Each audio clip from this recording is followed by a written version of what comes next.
अकेले अपने बलबूते पर चुनाव लड़ने के बारे में बीएसपी की राष्ट्रीय अध्यक्ष द्वारा मेरे द्वारा खुद एक बार नहीं बल्कि कई बार सार्वजनिक तौर पर तथा खास तौर से दिनांक 9 अक्टूबर सन 2025 को बीएसपी के जन्मदाता एवं संस्थापक मान्यवर श्री कांशीराम जी के पुण्यतिथि के मौके पर लखनऊ में आयोजित विशाल महारैली में भी इसकी खुली घोषणा की गई है। सोचिए, जिस पार्टी का संगठन में जिलाध्यक्ष नहीं है, एक रैली नहीं होना है, एक बैठक नहीं होना, एक गोष्ठी नहीं होना, आज भी वो बरकरार है। 3 फ्रंट में वोट बढ़ जाएंगे, 1/3 जैसे कहते हैं कि वोट बंटना, तो जिसमें सबसे ज़्यादा जो फायदा होगा वो बीजेपी को होगा। 15% वोट शेयर, आप सोचिए कि एक भी विधायक नहीं है लेकिन 15% वोट शेयर उनके पास है। जैसे आगरा में चंद्रशेखर रावण ने जिस हिसाब से अपना हुंकार किया, जो जन सैलाब था,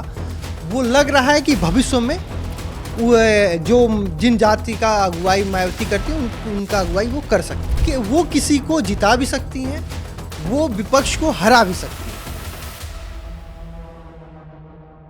2027 विधानसभा चुनाव से पहले पार्टियों की आपस में जोड़ गठजोड़ की राजनीति शुरू हो चुकी है। गठबंधन करना चाह रही हैं कुछ पार्टियां अकेले लड़ना चाह रही हैं, और इसी बीच बसपा सुप्रीमो मायावती ने एक बार फिर से ऐलान कर दिया है कि 2027 का विधानसभा चुनाव बहुजन समाज पार्टी अकेले लड़ने वाली है। 2027 के विधानसभा चुनाव में इसका क्या असर पड़ेगा? क्या मायावती का ये ऐलान, क्या मायावती की रणनीति 2027 के विधानसभा चुनाव में उसके लिए मुफीद साबित होने वाली है या नहीं, आज हम अपने प्रोग्राम एडिटर्स व्यू में जानने की कोशिश करेंगे और मायावती की पॉलिटिक्स जैसी रही है उसको समझने की कोशिश करेंगे। जिस तरीके से मायावती ने यह ऐलान किया 2027 की विधानसभा चुनाव में वो अकेले जा रही हैं, क्या लगता है इतने शांति के बाद अब जो ये ऐलान, जो गर्मी नजर आई है बीएसपी में, उसका क्या असर देखने को मिल सकता है 27 में? देखिए, मायावती का ऐलान तीसरा फ्रंट खोल देगा उत्तर प्रदेश में। 3 फ्रंट में वोट बढ़ जाएंगे, 1/3 जैसे कहते हैं कि वोट बंटना, तो जिसमें सबसे ज़्यादा जो फायदा होगा वो बीजेपी को होगा। कैसे होगा?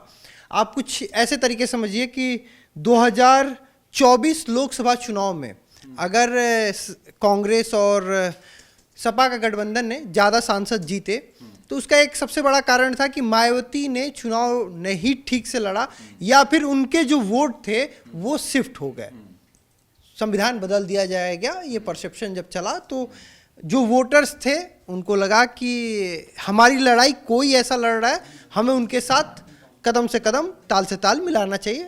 उसके बाद मायावती के एक भी सांसद नहीं जीते, और जिसमें आज के और बसपा और सपा और कांग्रेस के अच्छे खासे उम्मीदवार जीत के आ गए।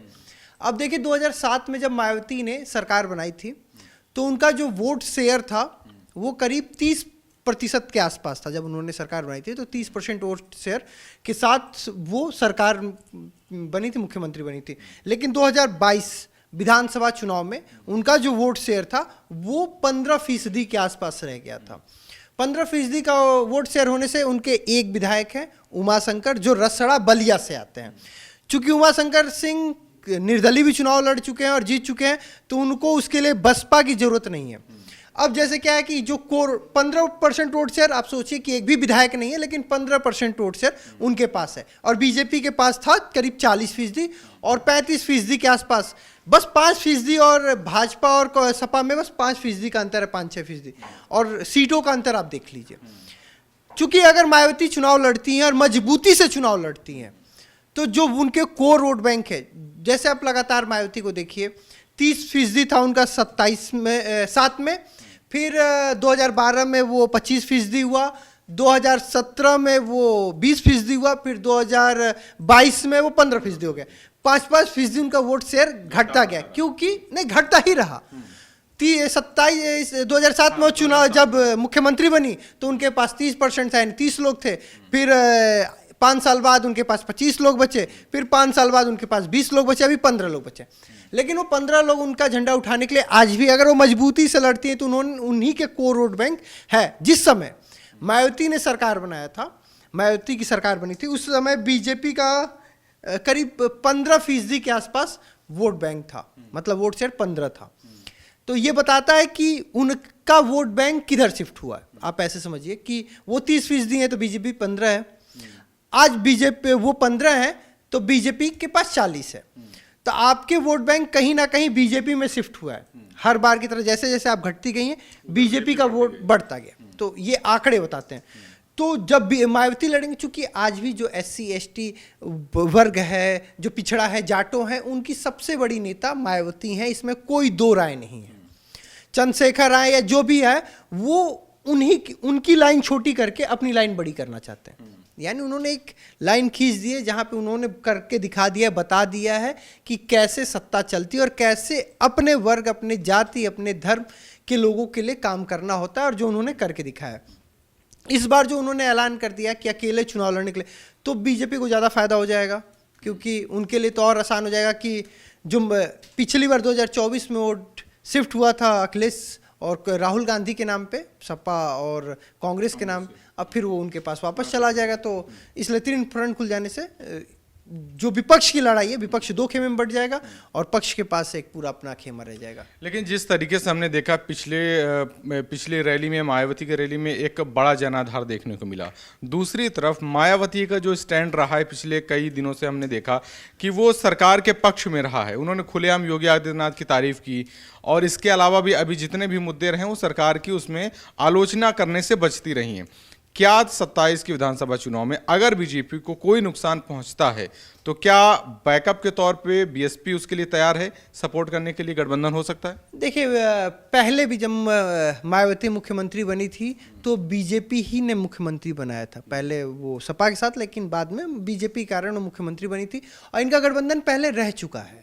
तो ऐसा नहीं है कि मन भेद है, मत भेद है अभी, लेकिन चुनाव में कुछ भी, कभी आपने सोचा था कि 2019 चुनाव में जो आपने को देखने को मिला कि सपा और बसपा एक मंच पे आएंगे, लेकिन हुआ। तो राजनीति में कुछ भी असंभव नहीं है, सब संभव है। कहाँ किसका समीकरण बैठ जाए और कौन किसके साथ मिलकर सरकार बना ले। अब सोचिए, शीला दीक्षित के खिलाफ अरविंद केजरीवाल लड़ते रहे, उनका विरोध करते रहे, चुनाव हुआ 2015 में, वो 2-4 सीटें जब कम हो गई तो कांग्रेस के समर्थन से वो पहली बार मुख्यमंत्री बने। चूंकि विरोध के बाद उन्होंने जब इस्तीफा दिया और उसके बाद फिर सरकार हुई तो पूर्ण बहुमत की सरकार है। तो सत्ता के लिए यहाँ कुछ भी संभव है। हमने एक चीज़ और देखी है, उत्तर प्रदेश की राजनीति को अगर देखें तो यहाँ पे चंद्रशेखर जो हैं पिछले कई समय से काफ़ी ज़्यादा एक्टिव रहे हैं। जिस जनाधार की आप बात कर रहे हैं कि पिछले चुनाव में वो सपा के लिए और कांग्रेस के लिए चला गया क्योंकि मायावती ने उतने अच्छे से चुनाव नहीं लड़ा, क्या वो वोट बैंक जो खिसक चुका था, आपको लगता है कि बीएसपी जिस तरीके से इनएक्टिव रही है उत्तर प्रदेश में, वो जनाधार वोट बैंक फिर से बीएसपी के लिए वापस आएगा या सपा कांग्रेस पर वो अभी भी उसी तरीके से बना रहेगा? जैसे आगरा में चंद्रशेखर रावण ने जिस हिसाब से अपना हुंकार किया, जो जन सैलाब था, वो लग रहा है कि भविष्य में जो जिन जाति का अगुवाई मायावती करती है उनका अगुवाई वो कर सकते हैं। युवाओं में क्रेज भी है, क्रेज है, लेकिन अभी वो वोट में बाकी किसी और के लिए तब्दील हो जाए ऐसा नहीं दिखता। चंद्रशेखर आजाद अपने लिए वोट कन्वर्ट करा सकते हैं, वो जीत गए बिजनौर से, लेकिन ऐसा नहीं होगा कि वो आनंद को जिता देंगे, किसी दूसरे कैंडिडेट को जिता दे, इस सभी भूमिका में नहीं है। खुद के जीतने की भूमिका में दूसरे को जिता ले जाए, इस भूमिका में नहीं। चूंकि मायावती मुख्यमंत्री रह चुकी हैं, 1, 2, 3, 4 कई बार वो मुख्यमंत्री रह चुकी, उन्होंने डिलीवर किया है बहुत कुछ चीजें, बहुत लोग को बनाया है, बहुत लोग को बिगाड़ा है, सत्ता पे रह के सुशासन का एक मॉडल उन्होंने पेश किया है, अपने जातियों के लिए उन्होंने संघर्ष किया है। तो उनके वो किसी को जिता भी सकती हैं, वो विपक्ष को हरा भी सकती हैं, वो इस पोजीशन में। और जो उनका कोर वोट बैंक है ना, मायावती के नाम पे हमेशा बना रहेगा। आज भी 15% वोट बैंक, सोचिए, जिस पार्टी का संगठन नहीं है, जिलाध्यक्ष नहीं है, एक रैली नहीं होना है, एक बैठक नहीं होना, एक गोष्ठी नहीं होना, आज भी वो बरकरार है। अगर वो यहां से लखनऊ से बैठ के अपने कार्यालय से भी एक बार बोल देना तो 15% वो फिक्स है। थोड़ा वो मेहनत कर दे तो 25 और 30% हो जाएगा, ये भी तय है। बस ये है कि मायावती ने जैसे आज कहा कि भाई वो अकेले चुनाव लड़ेंगी। अब सोचिए 2022 विधानसभा चुनाव में वो पहली बार 6-7वें फेज के आसपास चुनाव प्रचार करने के लिए बाहर निकली, वो भी बस्ती। 5 फेज का चुनाव हो गया, कहीं बाहर नहीं। तो मायावती आज भी अगर बाहर निकले ना तो वोट कन्वर्ट करा ले जाएंगी। ठीक है, मायावती तो वोट कन्वर्ट करा लेंगे, लेकिन एक आखिरी सवाल, आनंद की भूमिका को किस तरीके से देखते हैं 2027 में? क्योंकि पिछले काफी समय से उनकी भूमिका पे लगातार एक सवाल खड़ा होता रहा है। कभी उनको किसी पद पे दे दिया गया, कभी उनको पार्टी से हटा दिया गया, कभी उनको बैक डोर ले आया गया क्योंकि वो कभी ज्यादा बोल जाते हैं। तो उनकी भूमिका को किस तरह 27 के चुनाव में आप देख पा रहे हैं? नहीं, आपको भी पता है भी आनंद को बहुत कुछ बोलने से रोका जा रहा है, और युवा हैं, पढ़े लिखे युवा हैं, उनके पास विजन है और उनके पास टीम है। क्योंकि वो जिस हिसाब से संगठन को तैयार करना चाहते हैं, उनके पास बहुत अच्छा विजन है, लेकिन अभी बसपा खुद में नहीं ऐसा चाहती है कि वैसा हो। तो इसलिए वो जब ज़्यादा आगे बढ़ जाते हैं तो उनके लगाम को खींच लिया जाता है कि अभी ज़्यादा तेज़ नहीं दौड़ना है, अभी वक्त नहीं आया है। तो वो वक्त कब आता है, कब लगाम छोड़ी जाएगी, ये बसपा के लिए बेहतर होगा और बाकी उनके जो वोटर हैं उनके लिए भी बेहतर होगा, लेकिन ये कमान मायावती के ही हाथ में है। ठीक है, तो 2027 के विधानसभा चुनाव में जिस तरीके से मायावती ने ऐलान किया है कि बीएसपी 27 के विधानसभा चुनाव में अकेले ही लड़ेगी चुनाव, और इसका क्या परिणाम निकल कर आएगा वो तो 27 के विधानसभा चुनाव में नजर आएगा। लेकिन जिस तरीके से पार्टी की एक्टिविटी रही है, पिछले काफ़ी दिनों से एक्टिविटी बढ़ी है, उसका कहीं ना कहीं असर उनके कोर वोटर्स पर ज़रूर पड़ेगा। आपकी इस मुद्दे पर क्या राय है, हमें कमेंट करके ज़रूर बताएं, और ऐसे ही देखते रहें बतकही चौक। This video is sponsored by Ram Ram Group of Companies, co-sponsored by Nature House and Bhaiya Ji Silver Coated Ilaichi.